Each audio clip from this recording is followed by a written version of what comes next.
예, 안녕하십니까? 네, 안녕하세요. 네, 오늘은 교육사장 시민학교 5번째 강의, 감신대에서 가르치고 계시는 이영경 교수님의 어린이 권리, 아동 존중, 그리고 유엔 아동 권리 협약입니다. 곧 시작될 중 강의를 통해 앞서서 강사와 함께 인터뷰를 통해 유튜브로 송출하고 있습니다. 교육사상의 대중적 확산을 위해 특별히 개설된 인터뷰 코너입니다. 안녕하세요, 교수님. 네, 안녕하세요. 요새 어떻게 지내십니까? 더워서 한창 좀 고심했는데요. 이제 처서도 지나고 시원해져서 덕분에 잘 지내고 예, 이제 산만한 계절이 됐죠? 네. 예.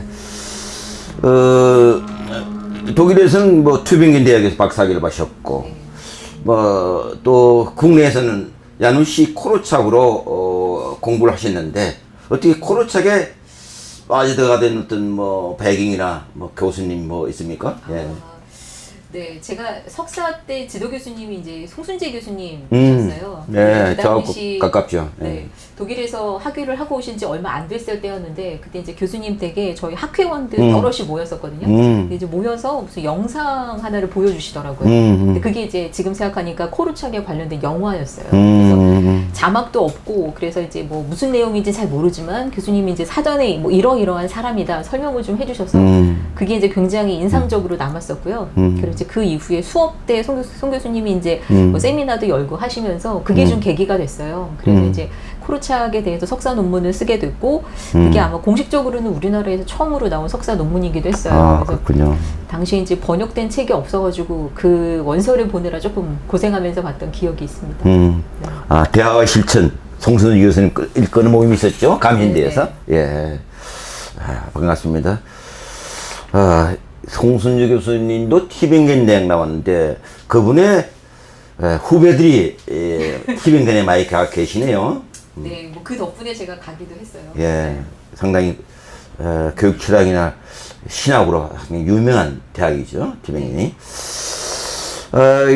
이 코르착은 소아과 의사였고 또 고아원을 운영하셨고 또 아우슈비츠 수용소로 끌려갈 때 자신도 살 수 있음에도 불구하고 함께 아이들의 운명을 같이 해서 가스실에 같이 죽었어요.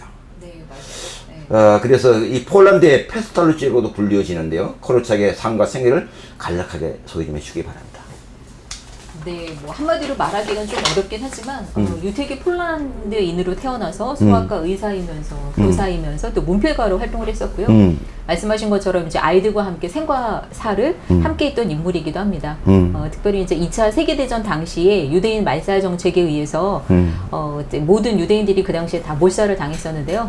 본인은 그 당시 꽤 유명한 인지도가 있었기 때문에 충분히 살 수 있었지만 아이들과 함께 이제 죽음의 행렬에 동참을 했었고요. 그의 간략한 생애를 보면 헨리 골드 슈미츠라고 하는 이름으로 처음 태어났어요. 그러니까 이제 우리가 알고 있는 야누시 코르착은 그의 필명이자 이제 예명 같은 겁니다. 근데 이제 어린 시절은 꽤 행복하게 지내다가 갑자기 이제 어린 시절에 아버지가 정신병을 앓게 돼요. 그래서 이제 그때 이후로부터 좀 가정 형편이 어려워지기도 했고, 그리고 이제 평생 결혼을 하지 않았던 이유 중에 하나도 아버지의 정신병이 유전될지도 모른다라고 하는 두려움이 있었어요, 본인에게. 그래서 평생 이제 독신으로 살면서 이제 아이들과 함께 살기도 했습니다. 그래서 이제 코르착은 폴란드인이면서 또 유대인이면서 그리고 이제 카톨릭적인 배경을 좀 가지고 있는데요. 유대인이었던 그 코르착의 집안이 이제 코르착이 한 중고등학교 나이쯤 됐을 때 로마 카톨릭으로 개종을 하게 돼요. 그래서 이제 집안에서 이제 그런 일을 겪으면서 본인의 정체성이 유대인이자 카톨릭 교인이자 또 뭐 이런 것들이 다 섞여가면서 약간의 혼란을 겪는 그런 시절도 있었고 하지만 그것들이 또 코르착에게는 또 하나의 이제 삶의 밑거름이 되기도 그렇군요. 했습니다. 네. 그 다음 질문으로 코르착의 아동 존중 사상은 유엔의 아동 권리 협약 작성에도 큰 영향을 미친 걸로 알고 있습니다. 네. 주로 어떤 생각에 아동 권리 협약에 영향을 미쳤습니까? 코르착의 대표적인 책으로 보통 이제 두 권을 이야기를 해요. 예. 첫 번째는 이제 어떻게 아이들을 사랑해야 하는가. 또 한 권의 책은 이제 아이들이 존중받을 권리. 이제 그 이외에도 많은 동화책이나 이제 그런 짧은 에세이들을 많이 썼는데요. 거기에 나타난 생각들을 좀 이렇게 많이 모아보면 대표적으로는 이런 것들이에요. 아이는 안전하고 건강하게 자랄 권리가 있다. 그리고 폭력으로부터 보호받을 권리가 있다. 그리고 차별받지 않을 권리, 뭐 존중받을 권리, 교육받을 권리, 그리고 의견을 말하고 투표하고 참여할 권리, 뭐 노을 권리, 뭐 이런 것들이 있고요. 그리고 이제 이런 것들이 기초가 돼서 방금 말씀하신 것처럼 이제 1989년에 UN 아동 권리 협약이 만들어지게 돼요. 그리고 이제 이 협약은 이제 전문과 이제 54개조로 구성이 되어 있는데 보통 이제 1조부터 40조까지가 기본적으로 아이들의 권리에 대한 내용이에요. 이제 그 중에서도 이 UN에서 정하고 있는 그 권리 협약의 일반 원칙이라고 하는 게 4개 조항이 있어요. 그러니까 이 4개의 조항은 다른 모든 권리들을 해석하는데 기본이 되는 조항이다라고 하는 뜻이에요. 그래서 그 4개 조항에 해당이 되는 게 이제 2조에 있는 무차별의 원칙, 그다음에 3조에 있는 아동 최선 이익의 원칙, 6조에 있는 생존권 그리고 발달권의 원칙, 그리고 마지막 12조가 아동 의견 존중의 원칙이에요. 근데 이제 이런 기본 원칙들만 봐도 나중에 혹시 이제 설명하면 소개할 수도 있을 텐데요. 코르착이 이야기했었던 아이들이 존중받아야 될 권리 그리고 아이들이 가지고 있는 3가지 기본 권리랑 아주 유사한 부분이 많이 있습니다. 네, 아주 훌륭하신 분이고 아동의 권리 협약에 기초를 놓았던 사람으로서 상당히 기억이 남습니다. 이 코르착은 또 어린이를 천진난만하게 여겼던 루소와는 달리 어린이들을 무조건 예천하지 않은 것 같습니다. 어린이를 선한 존재이기도 하지만 또 그렇다고 악한 존재도 아니라고 하는 그런 입장을 취했는데요.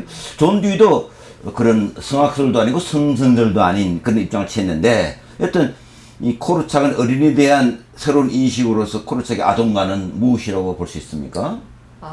굉장히 어려운 부분이에요. 예. 왜냐하면 코르착은 결국 어떤 학문적인 용어나 어떤 이론을 써가지고 자기의 생각을 전한 적이 한 번도 없어요. 그래서 혹시 이제 코르착의 글을 읽어보시면 알겠지만 이게 이제 학자들 입장에서 보자면 굉장히 난해한 글이에요. 무슨 에세이 같기도 하고 아니면 무슨 일기 같기도 하는 글들이 굉장히 많고요.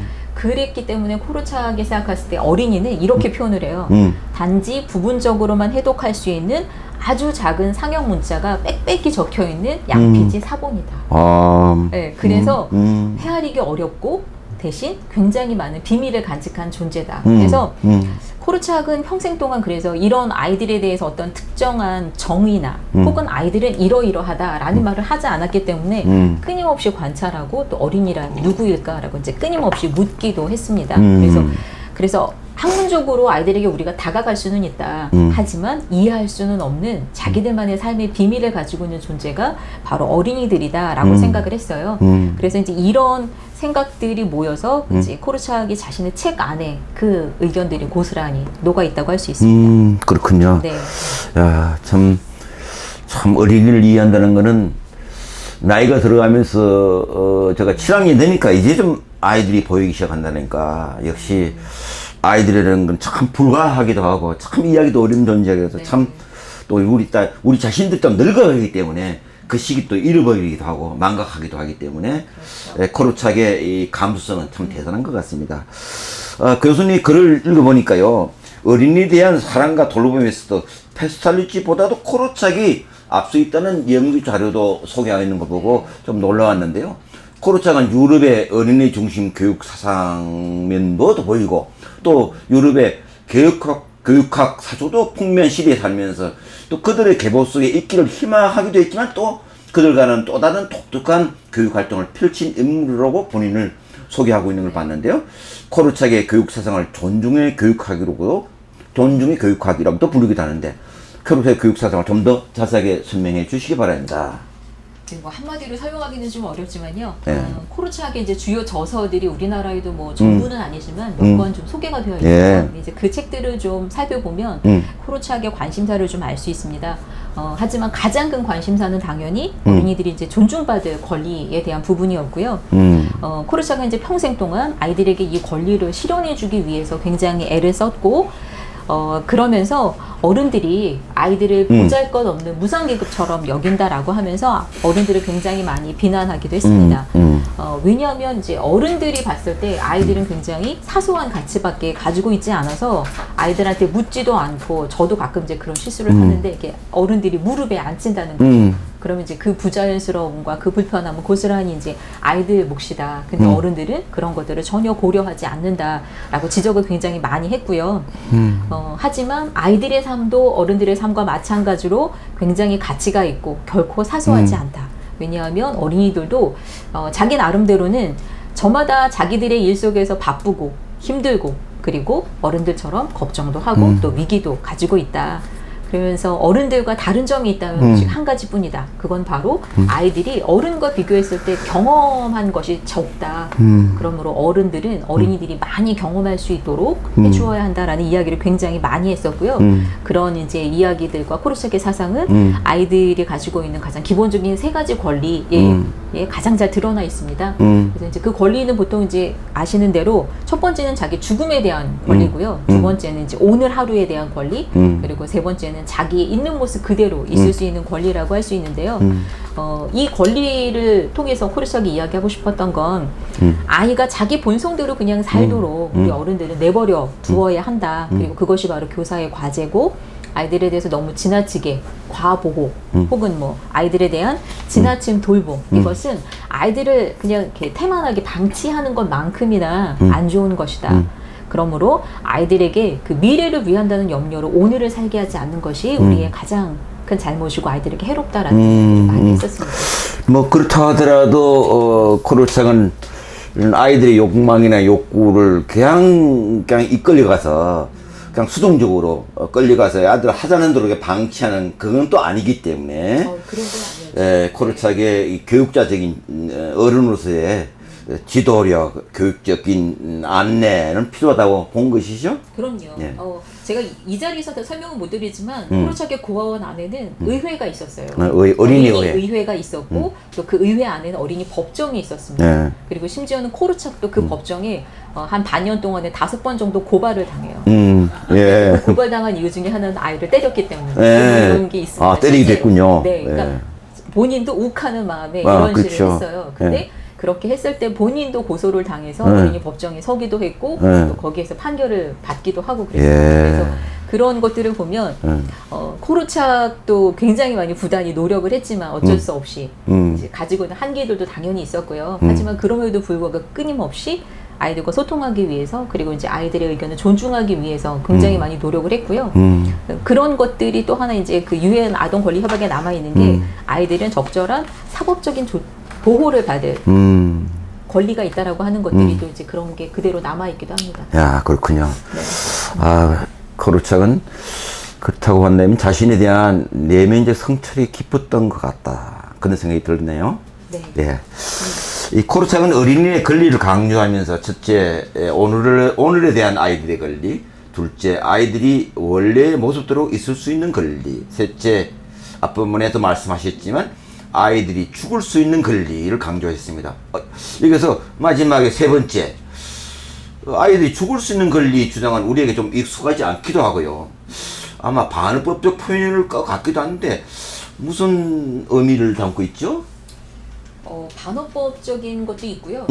그리고 실제로 이제 그런 이야기를 하기도 했어요. 아, 그래요? 저도 이제 그 코르차크의 권리 중에서 가장 이해가 안 됐던 부분이고, 예. 실은 제가 개인적으로 이제 이 권리가 어떤 의미인가를 이해하게 됐던 거는 제가 이제 유학 시절의 저의 경험을 통해서였어요. 근데 이제 코르차크의 글 중에 보면 이제 그 바르샤바 시내 안에도 되게 큰 강이 하나 있었대요. 근데 아이가 그 강을 건너려고 하니까 모든 사람들이 다 반대를 한 거예요. 예. 그걸 건너면 이 아이는 분명히 죽을 거다. 근데 코르차크는 그때 그 아이가 강을 건너도록 내버려 두라고 이야기를 하고 있어요. 이제 모든 사람들이 코르차크에게 정말 속된 말로 거의 미친 사람 취급을 했어요. 네가 아이를 죽이려고 하느냐. 근데 코르차크는 그래도 된다. 아이가 그렇게 원하니까 그렇게 내버려 두라라고 하는 그 일화가 있는데 그게 저에겐 굉장히 약간의 충격 그러니까요. 같은 거였거든요. 그러니까 처음에 이해할 때는 저도 교수님처럼 반어법이라고 생각을 했었는데 아, 그랬어요?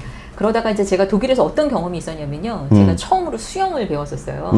처음에 배울 때는 이런저런 이제 안전장치들을 다 하고 수영을 하는데 어느 날 이제 그 수영 강사가 저에게 혼자서 수영을 해서 가라고 하더라고요. 그래서 제가 뭐라 그랬냐면 그렇게 나 가면 나 죽을 것 같다. 그랬더니 이 강사가 어떻게 했냐면 내가 네 옆에서 수영을 같이 해주겠다고 하더라고요. 그래서 제 오른쪽에서 수영을 하면서 저보고 이 수영장 그 끝쪽으로 수영을 하라고 했어요. 제가 그때는 그래서 숨을 이제 오른쪽으로 쉬면서 이 강사가 나를 따라오나 따라오지 않아를 계속 확인하면서 간 거예요. 앞을 보고 간 게 아니라. 그랬더니 제가 수영장 끝에까지 갔더라고요. 그래서 그 경험이 저에게 너무 충격이었어요. 그러게요. 한 주 뒤에 그 강사가 저에게 또 똑같은 욕을 하더라고요. 이번에도 네가 혼자 또 수영을 해서 가라. 제가 또 물었어요. 그럼 이번에도 네가 같이 가줄 거지? 네. 웃으면서 아니라고. 나 그럼 못 간다고 그랬더니 이번에는 이 수영장 테두리를 따라서 걸으면서 기다란 막대를 들고 오더라고요. 그러니까 제가 허우적거리면 저를 꺼내주기 위해서. 그래도 제가 이번에는 숨을 이제 왼쪽으로 쉬면서 그 수영장을 무사히 건넌 거예요. 그리고 나서 제가 코르차기 했던 이야기를 알게 됐습니다. 우리는 아이들을 죽음에서부터 멀리 하겠다, 혹은 이 아이를 보호하겠다는 명분하에 이 아이가 할 수 있는 모든 경험들을 사전에 다 미리 차단한다는 거죠. 이건 필요 없는 거야. 이건 위험한 거야. 혹은 나중에 해도 돼.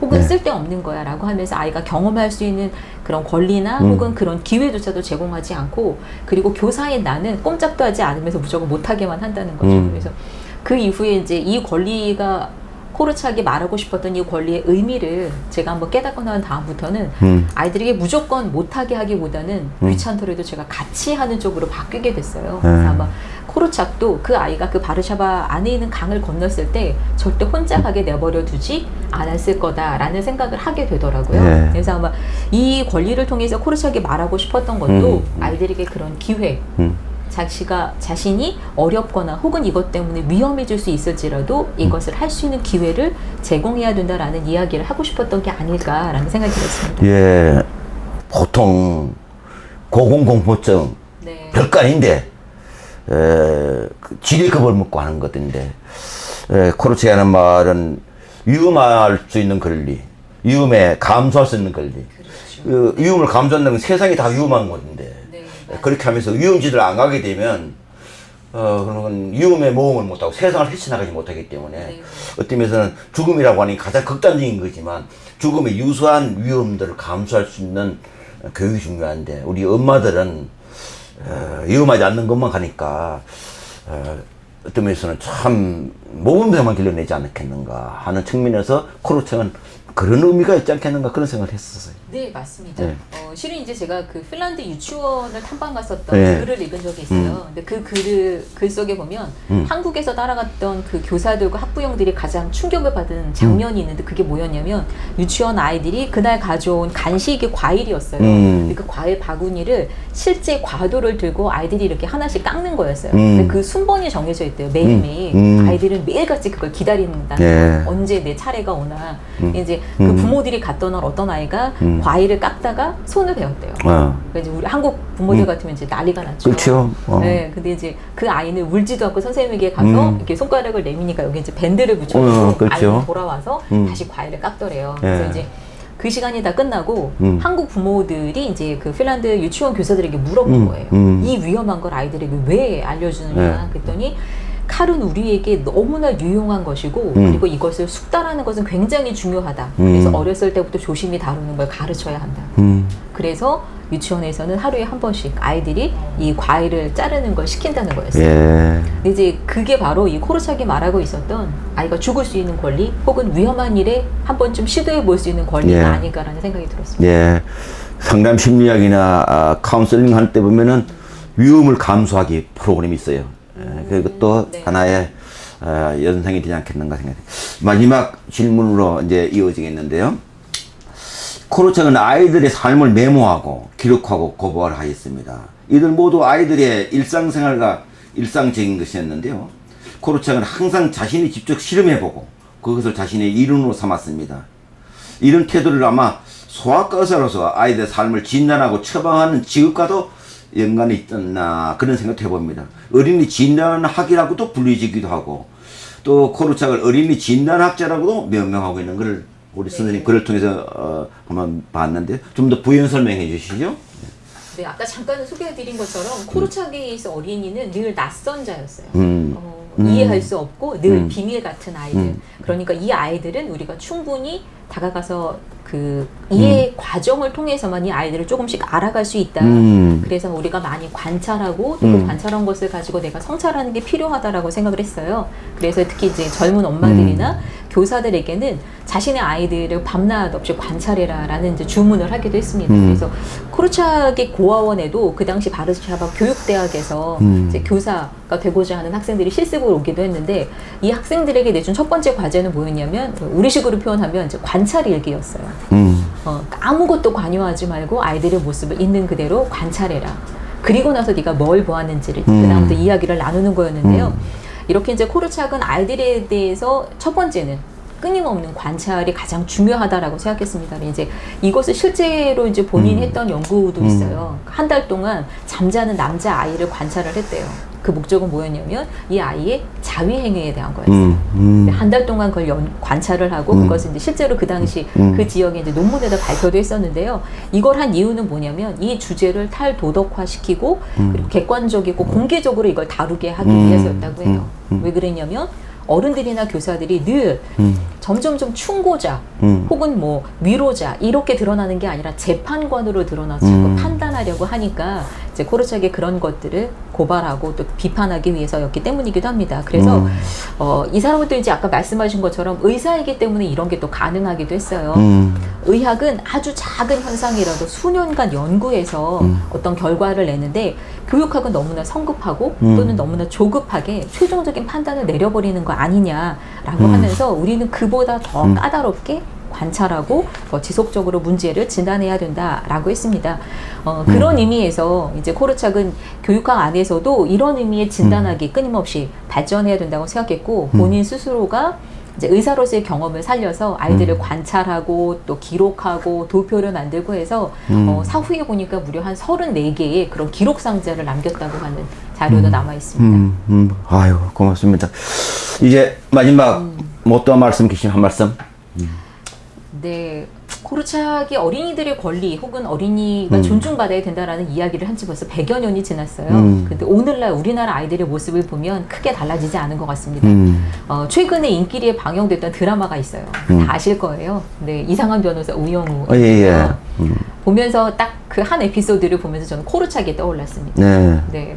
다들 아마 짐작하실 거예요. 어린이 해방군이라고 하는 이야기였는데요. 그 안에서 어린이 해방군 총사령관이라고 하는 그 주인공이 법정에서 아이들이 지금 당장 놀아야 한다라고 하면서 그 권리를 주장을 하는데 저는 그 모습을 보면서 상황은 바뀌었으나 아이들의 모습은 여전히 똑같구나.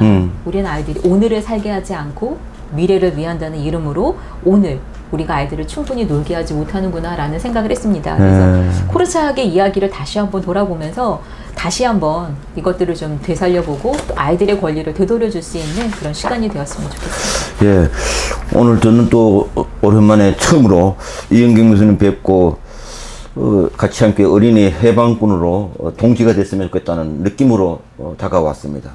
오늘 말씀을 들으니까 그런간 칼 융이 생각났는데 칼 융의 인간의 본능이 태양의 본능도 있지만 또 한편에 태양에 가해져 있는 그림자 본능이 있는데 우리는 이 그림자를 너무 멀리 하는데 코르착에 비유하면 아마 죽음에 이르는 그 상황이 그림자에 해당되게 하는 게냐. 우리는 그림자를 싫어하고 어쩌면 죽음을 맛보아야 되는데 우리는 태양을 쫓다 보니까 내 안에 죽음을 배우지 않지 않겠는가. 요새는 죽음 교육이라는 것도 많이 있는데 하여튼 우리 현실이 위기이고 위험한 이 시기에 어떻게 보면은 교사들도 상당히 위기에 처해 있고 척박하고 어려운 것 같아요. 그러면서 교사들의 새로운 탄생이 필요하겠는가.